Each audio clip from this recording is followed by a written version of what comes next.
Beargrass Flats, Montana Territory. Late summer, 1891. The Golden Plains looked peaceful, but the wind never stopped. Dry and relentless, it rattled loose boards and pulled moisture from a man's lips until they cracked. Old settlers knew to listen. The wind always came first, a messenger whispering the same warning every year. Something colder is coming. On the northern plains, winter wasn't a season. It was a test. Strong cabins could become frozen boxes by January, and bright fires often failed to warm the room. Out here, survival wasn't decided by courage. It was decided by design. Before the snow buries these cabins in white, join me in uncovering the raw essence of humanity standing against the wild. Where are you watching from as these words reach you today? If you have a heart for stories of grit and frontier wisdom, hit subscribe to turn the next page of history with me. Because on the frontier, winter never arrives with snow first.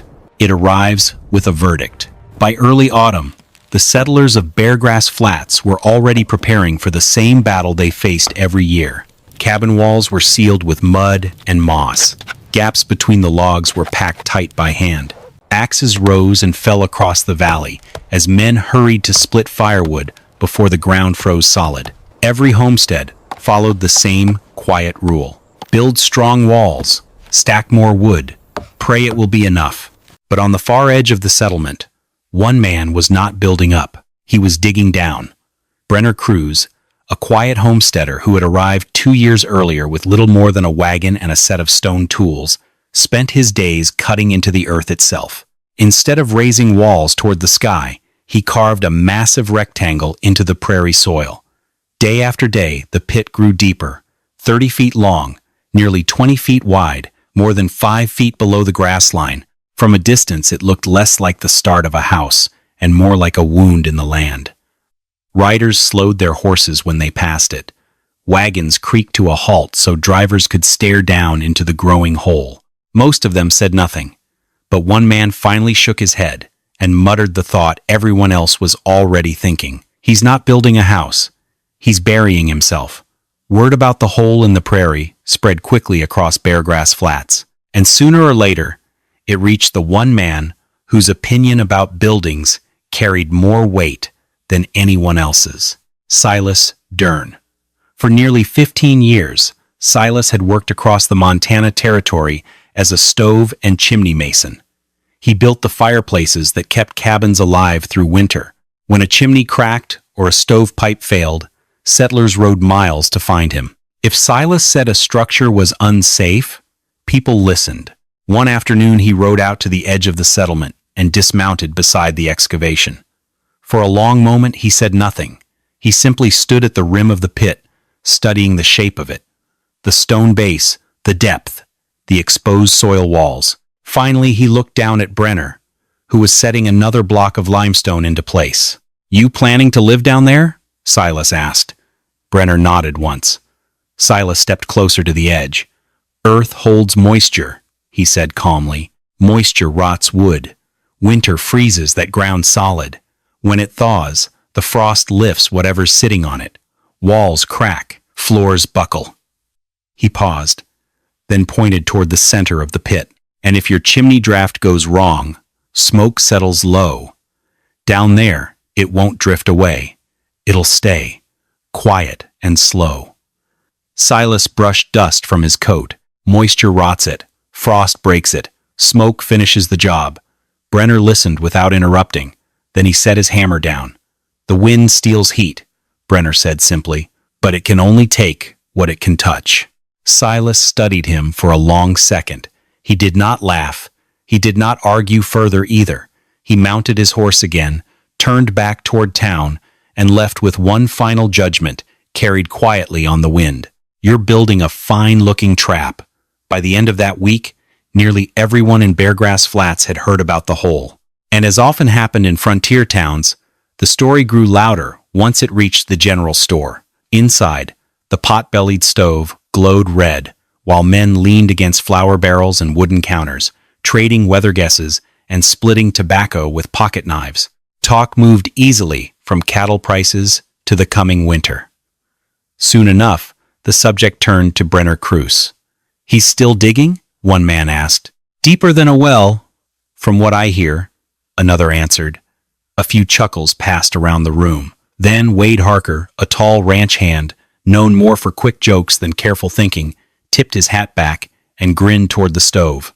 "Well," he said, "if the man wants to live underground, we ought to call the place what it is." He paused long enough for the room to lean in. Kruse's grave house. The laughter came fast and loud. Someone slapped the counter. Another man repeated the phrase, "grave house." Kruse's grave house. The name moved around the room like sparks from the stove. By evening, it had already traveled across half the settlement. A nickname on the frontier was more than a joke. It was a verdict people repeated until it hardened into fact. And that same evening, when Marta Kruse, Brenner's wife, and the quiet center of his small family, stepped inside the store to collect flour and lamp oil, she heard the word for the first time. Not spoken carefully, not whispered, but laughed. The laughter in town was only one kind of pressure. A few days later, a different kind arrived at the edge of Brenner Kruse's excavation. His name was Inspector Caleb Halbrook, the territorial building inspector, responsible for recording new structures in the Beargrass settlement. Halbrook was not a builder. He was a man of ledgers, measurements, and official reports. He carried a leather notebook, a steel ruler, and the quiet authority of government ink. Halbrook walked slowly around the pit Brenner had carved into the prairie. He studied the stone foundation, the depth of the walls, the timber beams stacked nearby. Finally, he wrote something down. "This structure," Halbrook said, tapping the page, "does not appear in any construction manual recognized by the territory." Brenner waited. Halbrook closed the notebook. "That means I cannot approve it. I cannot recommend it, and I will not certify it as safe." He paused long enough for the meaning to settle. "If it fails," Halbrook continued evenly, "the responsibility belongs entirely to you." Brenner simply nodded. The inspector slid the notebook back into his coat and turned toward his horse. No argument followed. No warning was repeated. Halbrook mounted, adjusted his hat, and rode back toward town. He did not offer a handshake before leaving, and with that quiet departure, Brenner Kruse stood completely on his own. The next criticism did not come from town. It came from family. Ephraim Holt, Marta Kruse's older brother, rode out one afternoon after hearing the same nickname everyone else had begun repeating. He circled the excavation once on horseback before speaking. "You really plan to raise a house down there?" Ephraim asked. Brenner was fitting stone into the foundation trench. He did not look up. Ephraim pointed toward the pit with the handle of his riding crop. "That's not a house," he said bluntly. "That's a grave." The word hung in the dry prairie air. Ephraim turned his horse toward Marta, who stood near the wagon. "You and the children shouldn't be living in a hole like that," he said quietly. "When winter comes, that place will freeze like a cellar." Then he rode away. The sun dropped low, not long after that. Night came slowly over Beargrass Flats. The wind softened, and the prairie settled into its usual quiet. Inside their small temporary shack, a single oil lamp burned on the table. Marta sat across from Brenner in the dim light. For a long time, she said nothing. Then the words finally came. "It's hard," she admitted softly.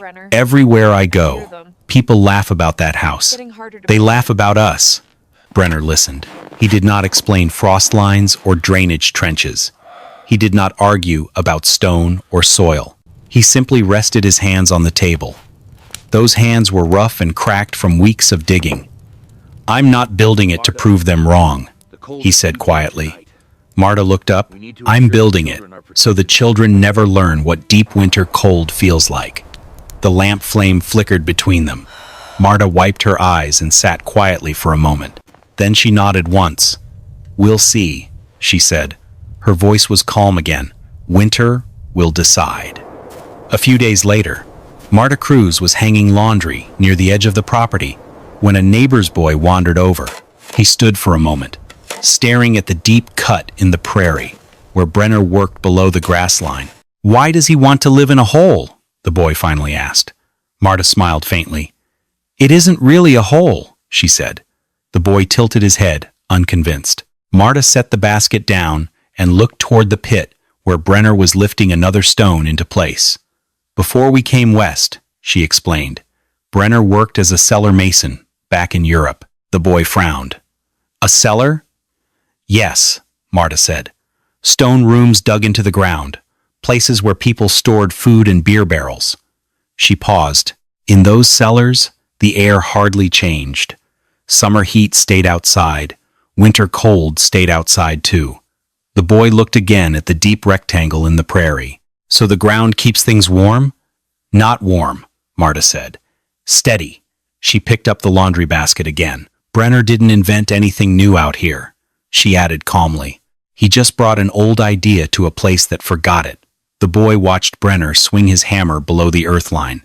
Marta followed his gaze. "He doesn't fear the cold," she said quietly. "He fears the wind." If Brenner Cruz had simply dug a hole and set wooden walls into the soil, Silas Dern's warning would have been correct. Winter ground in Montana moved. When frost sank deep into the earth, frozen soil expanded. In spring it rose again as it thawed. Cabins built too shallow often shifted with that slow movement. Foundations cracked, floors warped, chimneys split.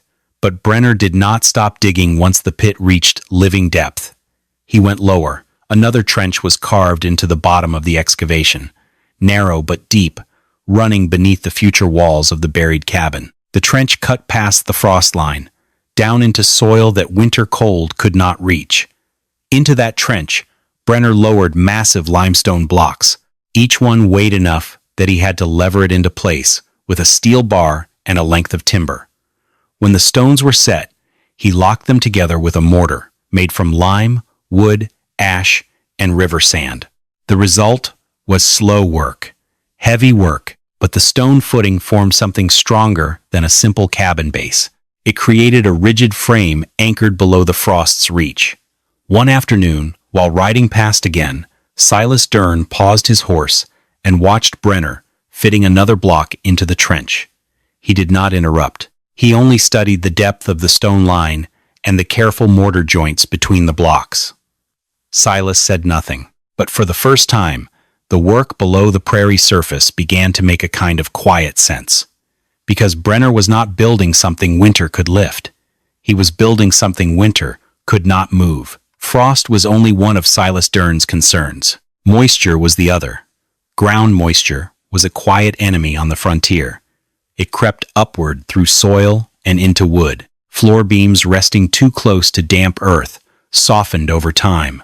Mold appeared. Rot followed. Silas had seen it happen more than once. So when he rode past the excavation again a few days later, he expected to see wooden floor beams laid directly across the dirt. Instead, he saw Brenner hauling wagon loads of gravel into the pit. Load after load was dumped and spread across the entire floor of the excavation until the ground disappeared beneath nearly 8 inches of loose stone. The gravel served a simple purpose. It broke the path moisture used to climb upward through soil. But Brenner did not stop there. Across the gravel bed he set thick wooden beams, raised 14 inches above the stone surface. Planks were then fastened across the beams, forming a floor that floated above the ground rather than touching it. Air could move beneath it. Moisture could not climb into it. Silas climbed down into the pit to look closer. He crouched beside one of the beams and ran his fingers through the gravel beneath it. Dry. The wood above never touched soil. Silas stood up again and glanced across the entire frame of the floor. For the first time since he had seen the excavation begin, the stovemason had no immediate criticism ready. He only looked once more at the raised beams and the still air beneath them. Then he said nothing at all. By mid-October, the buried cabin had begun to take its true shape. Stone walls stood firm below the prairie line. The raised wooden floor stretched across the gravel bed. Timber posts waited to support the roof that would soon sit just above the grass. And then the rain came. It started as a slow gray drizzle one afternoon. By nightfall, the sky opened. Cold autumn rain poured across Beargrass Flats in steady sheets. Water ran through wagon ruts, pooled in low pastures, and turned the prairie soil into heavy mud. And every drop of that rain had only one place to go: down. By morning, several settlers rode out to see the pit Brenner had carved into the earth. They expected to find it half full of water. From the edge of the prairie grass, the excavation already looked darker than usual. Marta saw it too. She stood beside the wagon as rain continued to fall around them, watching muddy water creep down the sloped sides of the pit. The stone walls glistened. Small streams ran along the edges of the excavation. For the first time since the work began, fear reached her voice. "Brenner," she said quietly. He was already moving. With a shovel and pick, Brenner began cutting narrow trenches into the soil outside the pit's rim. The trenches circled the entire structure like a shallow moat, directing runoff away from the excavation instead of allowing it to spill inside. He worked through the afternoon. He worked through the evening. Lantern light flickered across the wet prairie while rain continued to fall. Mud clung to his boots. Water soaked through his coat. The trenches deepened inch by inch. Slowly, the streams of rainwater began to change direction. Instead of pouring down the walls, they turned and followed the new channels away from the pit. By midnight, the flow had weakened. By dawn, the floor of the buried cabin remained almost completely dry, but the fear had been real. As the rain finally slowed, Marta stood beside Brenner near the trench he had cut through the mud. "What if you're wrong?" she asked softly. Brenner wiped rainwater from his hands and looked toward the gray horizon. "If I'm wrong," he answered calmly, "we'll know it before winter arrives." When the autumn rains finally passed, Brenner crews returned to work with steady patience. The buried cabin rose slowly from the pit, but not in the way most frontier homes did.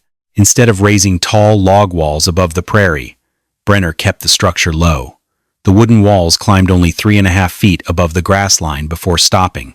From a distance, the shape of the house barely broke the horizon.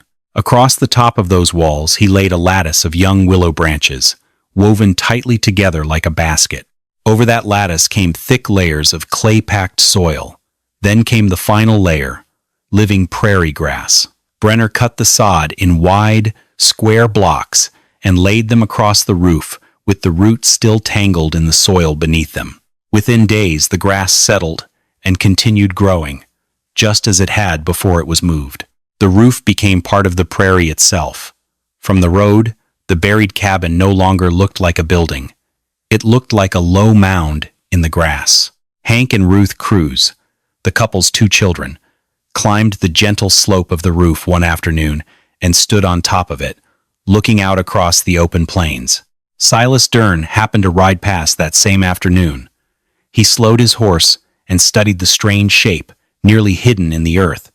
The wind moved across the prairie, exactly as it always had. It simply passed over the mound and kept going. Brenner was not raising a house to fight the land. He was hiding his family inside it. December arrived quietly on Beargrass Flats. The first real cold did not come with a storm. It came with still air and long nights that drained heat from the ground. Across the settlement, the effects showed quickly. Water buckets near cabin doors formed thin skins of ice before sunrise. Frost crept along the inside edges of window frames. Floors near the walls felt cold enough that many settlers kept their boots on indoors. Fires burned constantly, yet warmth seemed to disappear as quickly as it was made. Inside the buried cabin, the scene looked different. A small iron stove glowed in the corner. Its fire kept low to conserve wood. The room was quiet. No wind slipped through the walls. No drafts crawled along the floor. Ruth Cruz sat cross-legged on the wooden boards, quietly carving patterns into a scrap of soft pine. Hank leaned against the stone wall, reading by the light of a lamp. Brenner said little. He only added a small piece of firewood to the stove when the coals settled. Marta moved across the room, clearing dishes from the table. Halfway across the floor, she paused. She looked down at her feet. Only then did she realize something strange. She had been standing there barefoot for several minutes, and the floor beneath her was warm enough that she had not even noticed.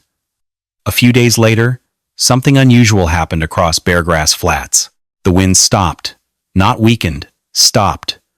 The prairie stood silent beneath a low gray sky.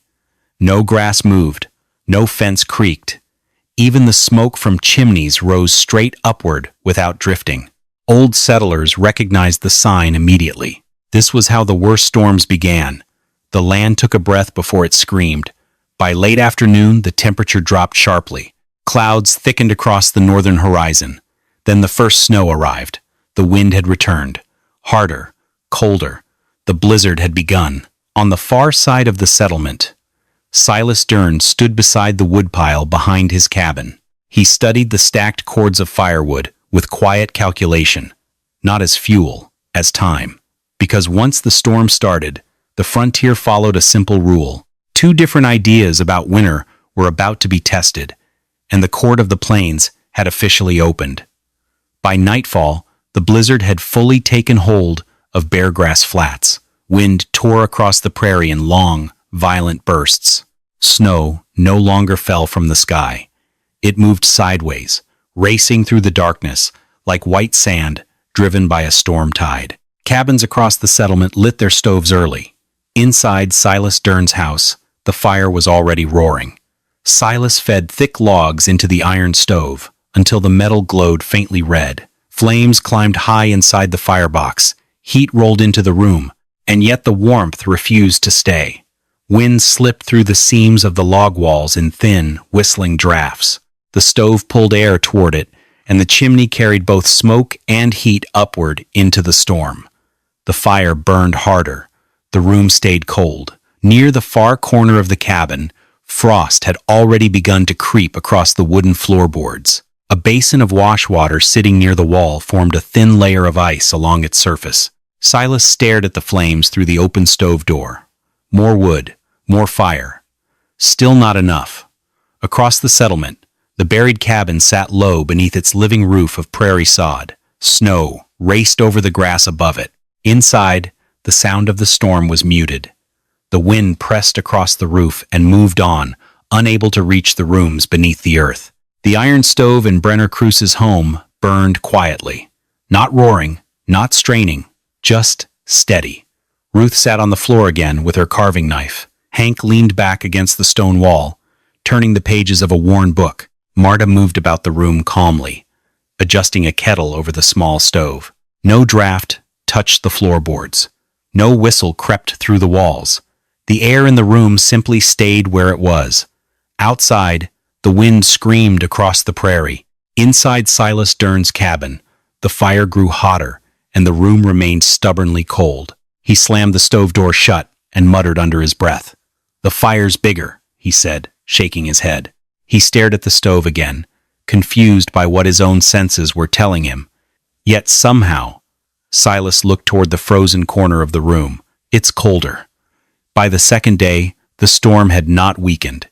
If anything, it had grown worse. Wind struck the settlement in heavy bursts that rattled shutters and forced snow through every seam that was not perfectly sealed. Drifts climbed halfway up cabin walls. Paths between homes vanished beneath white hills of packed powder. Inside Silas Dern's cabin, the stove had been burning almost without pause for 30 hours. The woodpile outside had already shrunk by half. Silas opened the door once that morning to bring in more logs. The wind nearly tore it from his grip. Snow blasted through the opening and scattered across the floor before he forced the door shut again. By afternoon, the pile of split wood inside the cabin had begun to run low. Silas stood beside the stove and looked around the room. There was still wood in the house, just not the kind meant for burning. He took down a narrow bench that had once belonged to his father. The legs were old pine, worn smooth from years of use. For a moment he hesitated, then the axe came down. The sound of splitting wood echoed sharply in the small room. Piece by piece, the bench disappeared into the stove. The fire roared again. The warmth did not last. By the third night, the strain on the chimney finally showed itself. The heat from the constant fire had expanded the clay lining inside the brick flue. Outside, the wind-driven cold kept the outer chimney stones frozen hard. Something had to give. A sharp crack echoed down the chimney shaft. Then the smell of smoke changed. Instead of rising upward through the flue, thin streams of gray smoke began leaking into the cabin itself. Silas stepped back from the stove. His wife coughed first, then the children. The smoke thickened quickly. Staying inside meant breathing it. Going outside meant stepping into a blizzard that could freeze exposed skin within minutes. Silas looked toward the door, then toward the chimney. The room was filling with smoke. For the first time since the storm began, his certainty about the way cabins should be built began to fracture. He turned toward his wife, his voice lower now. "I built this place the way everyone builds them." He paused. His eyes drifted toward the stove, where the flames continued to consume the last pieces of the broken bench. "I built it the way I was taught." Silas took a slow breath of smoke-heavy air. "And that way is killing us." Outside, the blizzard continued its relentless assault on Beargrass Flats. Inside the cabin, the truth finally settled into the room. Silas Dern had built his house correctly. Correctly for habit. Correctly for tradition. But tradition had never faced the full force of a northern plains blizzard quite like this. And now there was only one place left to go. The place everyone had laughed about, Cruce's grave house. Silas Dern did not waste time once the decision was made. He tied a long rope around his waist and looped the other end around his wife and children. On the open plains, that rope could mean the difference between reaching the next building and vanishing in white wind forever. The door opened. The blizzard slammed into them instantly. Wind tore at their coats. Snow blasted into their faces so hard it felt like handfuls of gravel. The world outside the cabin had become a shifting wall of white. Silas leaned forward and stepped into it. The buried cabin sat barely 100 yards away across the prairie. On a calm day, the walk would have taken less than a minute. Tonight, it felt endless. They moved slowly, one careful step at a time, following the rope between them like a lifeline. The wind erased their tracks almost as quickly as they made them. The settlement behind them disappeared. The prairie vanished. For several seconds at a time, Silas could see nothing at all. Then, through the blowing snow, a dark shape appeared ahead. Not a house, a mound, a low hump rising from the prairie grass, nearly buried beneath drifting snow. Cruce's grave house. Silas fought the wind for the last few yards and reached the small wooden door cut into the earth-covered wall. He pounded on it. The storm swallowed the sound. He struck the door again. A moment later it opened. Warmth did not rush out in a blast the way it did when a hot cabin door opened in winter. Instead, something stranger happened. The air inside the buried cabin simply stayed where it was. Warm, still. Snow clung to Silas's coat as he stepped inside, then slowly melted into drops of water that fell quietly onto the wooden floor. Marta Cruce stood beside the door, holding a lantern. Behind her, the room looked calm. The stove burned low in the corner. Brenner sat near the table, rising slowly as the visitors entered. The children hurried past the doorway and collapsed onto chairs near the fire. Silas remained standing. His eyes moved slowly across the room. The floor was warm. The walls held no frost. And on the far side of the room, well away from the stove, sat a tin wash basin filled with water. Silas walked toward it. He touched the surface.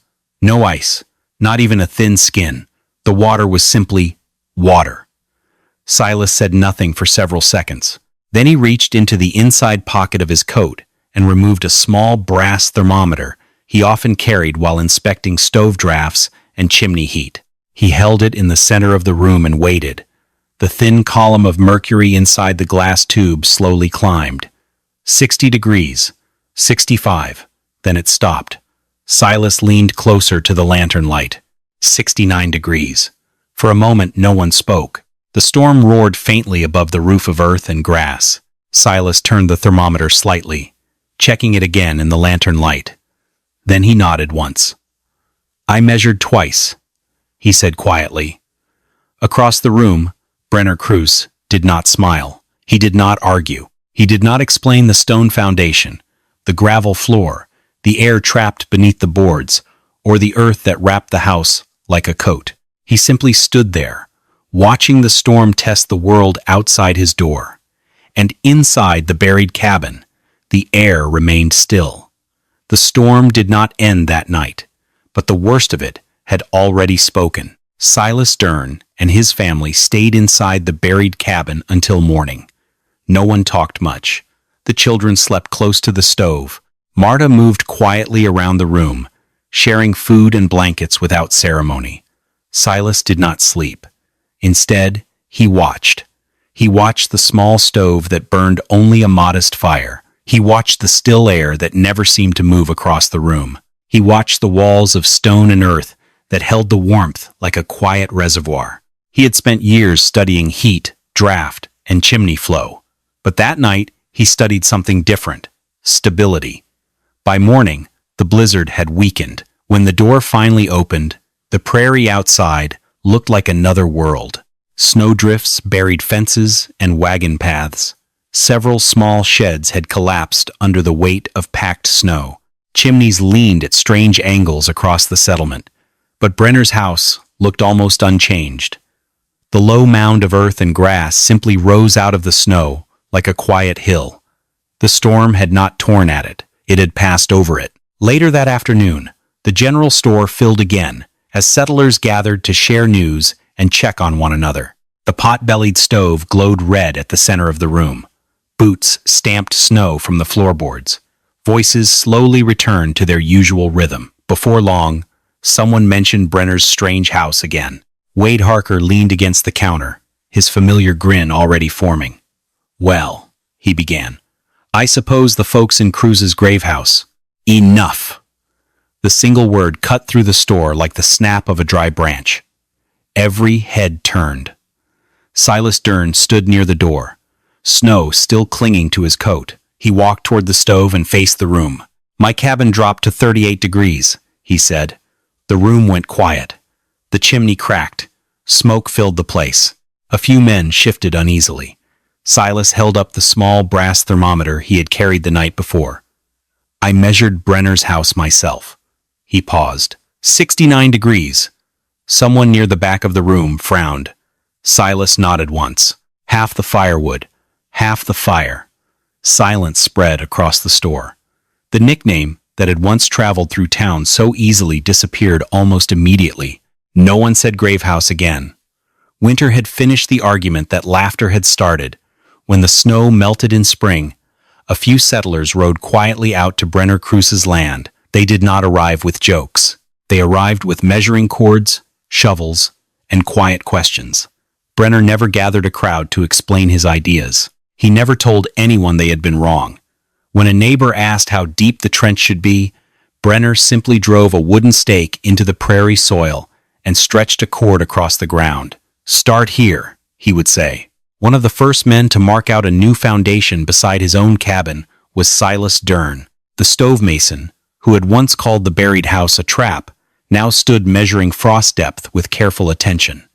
Because something important had been settled on Beargrass Flats, the frontier did not reward pride. It did not reward tradition for its own sake, and it certainly did not reward the loudest voice in the room.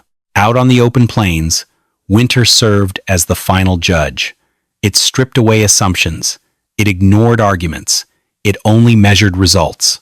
Brenner Cruz never claimed victory. He simply continued helping neighbors set their stakes and dig their trenches, because the lesson had never been about proving anyone wrong. It had been about understanding the land well enough that the land itself would protect you. On the northern plains, survival did not belong to the strongest house. It belonged to the house that understood the rules of winter. And in the end, the prairie had delivered its verdict. If you were living on the frontier, would you have laughed at Brenner's buried cabin too? Or would you have trusted the earth? Tell us in the comments.